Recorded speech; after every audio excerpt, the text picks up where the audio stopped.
Attitude's great when everything's going great. Of course, it's easy to have a good attitude then. When you got to have a good attitude is when things are not going good. When things are going bad.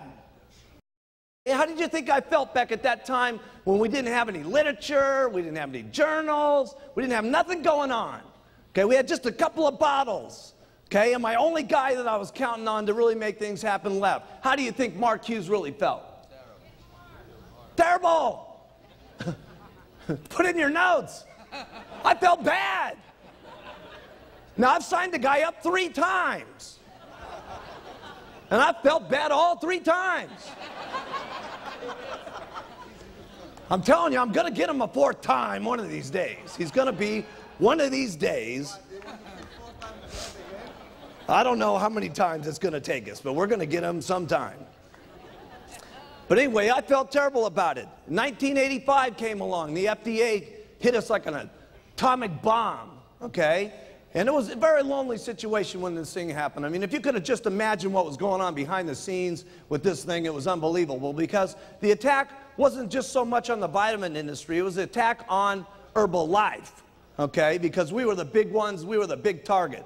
I mean, in that FDA Senate hearings, there was 400 companies in there, okay? And 399 of them got 2 hours, and I got 1 day in 6 hours. Okay, and the night before, I'll never forget this, we were up in the top room of the Hyatt House, okay, and the Hyatt looked directly across at the Senate building, and they had called us up and they said, listen, Mark Hughes is not allowed to have any of his lawyers in the room, and he's not allowed to have any of his doctors in the room. He needs to come there alone. And there I was, 27 years of age, with no medical degrees, with no lawyer degrees, with no answers that were supposed to be happening in the testimony, and I was going to be sitting here in front of these senators looking like an idiot 24 hours a day on national television.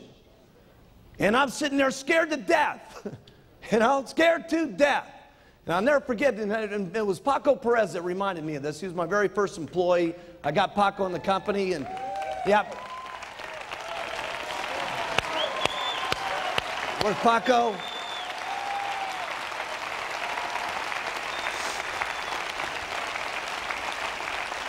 We were talking the other day, and he reminded me of this. He came up into my suite, and he said, listen, Mark, he says, what do you think's going to happen? I said, you know, Paco, I have no idea, but I know one thing's for sure.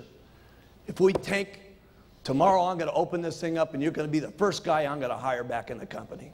And we're going to do it all over again.